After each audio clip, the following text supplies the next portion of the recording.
Your avoidant ex will typically come back, but here is why you should ignore them when they do. The first is because they process the regret late. Now, this is something that a lot of avoidants end up going through because there's a part of them that just doesn't allow them to actually see the magnitude of what's going on and to feel all of those emotions.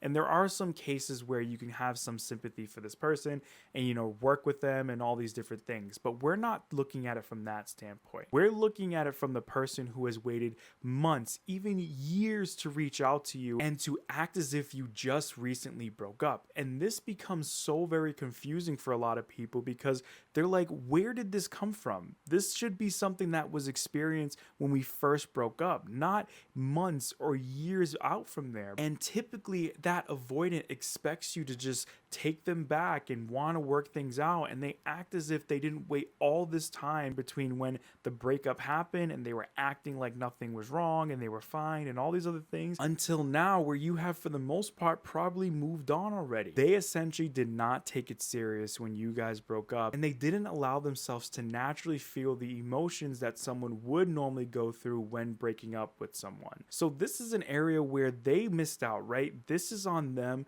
They allow this avoidant attachment style to continue to do this, and it's just a little too late at this point. Number two is that they come back when they see you moved on.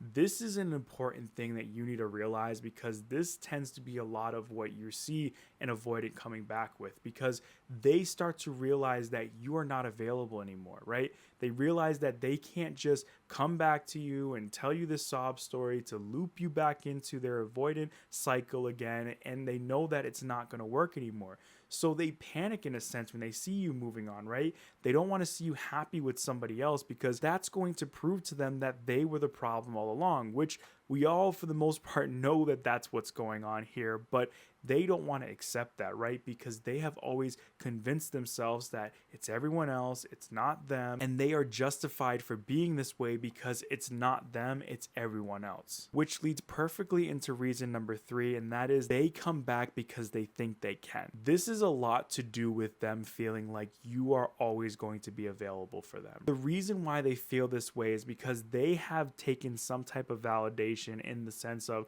when you guys were in the relationship and you were doing everything in your power to try to make things work out, you were showing them love, commitment, care, all these different things. You were essentially just trying to make things work out, and there was a part of you that would even just go along with this avoidant way. So because of this, they look at this as evidence that they can always be this way and you are going to be available. They kind of take advantage of the love that you have for them and the vulnerability that comes with, right? When anyone is genuinely in love with someone, there is a vulnerable side to them where they can be manipulated into doing a lot of things, right? We see this time and time again in so many different cases and scenarios. And this especially happens to someone when they're going through a relationship with an avoidant because they use this as a way to continuously be this way and not have any fear that you are going to move on. Number four is that they come back to see if you're emotionally hooked. The reason why they want to see this is because when you are emotionally hooked, chances are you are going to entertain this cycle again, right?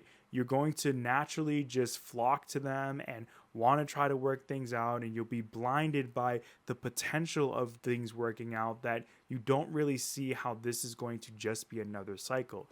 And they want to really play on that, right? They want to get some type of insight to see if you do still have a part of you that is emotionally connected, because they feel really strongly about how they can essentially kind of play on those strings and get you back into their life in some way or some form and continue to go through this cycle again. So you'll see them start to maybe open up a little bit or express some type of emotions to you, or seems like they're just opening up really. And this could cause you, if you're not careful, to fall for that trap. But this tends to, again, just be their way of just reeling you in just enough, getting your attention to where they can get you back to where they want you. And then the moment that they feel comfortable and they feel like they got you, they'll run that cycle over and over again. Number five is that they come back because they feel lonely. This tends to be the area where all of the distractions start to wear off. They're not getting the same level of distractions as they were in the beginning, and because of this, they're really having to sit with those emotions and realizing that they lost you, right? there's a part of them that did want to be in a relationship with you and they genuinely enjoyed it to some degree, but they again just allowed themselves to continue to have this avoidant attachment style get in their way. And because of this, they are losing someone that they really cared about and enjoy being with and just doing a lot of things, because things weren't always bad, right? They were really good in some instances and you guys had a great time together. But again, they just kept allowing this avoidant attachment style to get in the way of things and not allow you guys to just continuously have that be a reality. All these things that you naturally will do in a healthy relationship. So because they are left alone, they are really having to sit with themselves and be confronted by this, which activates this fight or flight response to where they don't want to feel this anymore and they're trying to get back with you to kind of resolve this. And number 6 is that they come back without offering any type of change. This tends to be such a real reality of what happens here, right? This is where an avoidant will try to come back in your life and they'll tell you all these stories and things to get you hooked and want to give them a millionth chance to try to see if they'll actually make the changes. But in actuality, they're not really wanting to do that, right? They are just wanting to keep you around. They miss the relationship and the comfort that you give them emotionally, and they just want to recreate that. They want that at all times.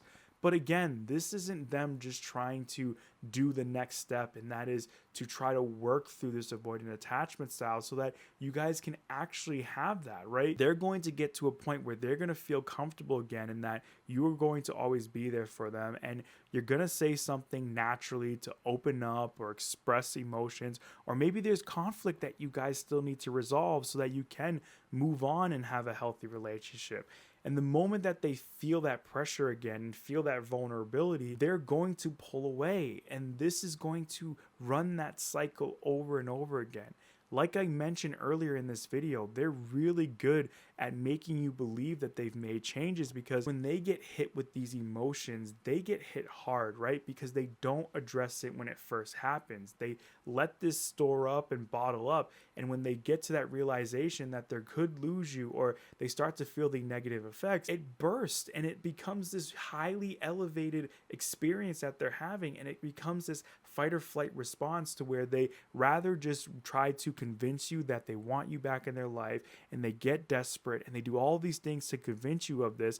And then again, once they're able to get to that point where they feel comfortable enough, they will run through that cycle again. So it's so important for you to honestly realize and recognize this for what it is. I know it can be very challenging for you to, in the moment, think this way, but it's so important for you to constantly remind yourself what is going to change here, right? How many times have you given this person a chance to change and they've just continued to be this way in some way or some form? And you really need to ask yourself, do you want to continue to be in a relationship with someone like this? And chances are you don't. You deserve somebody who's going to want to be there with you, who's going to commit to you, and who's going to just naturally allow things to progress and for you guys to grow in so many different ways. And the first step for you to get to that reality is for you to start to move on and heal from this relationship so that you can begin to thrive again and see that happen in your life. I hope that you did enjoy today's video. If you did, please make sure to hit that like button. If you're new here, make sure to subscribe, and I will see you in the next video.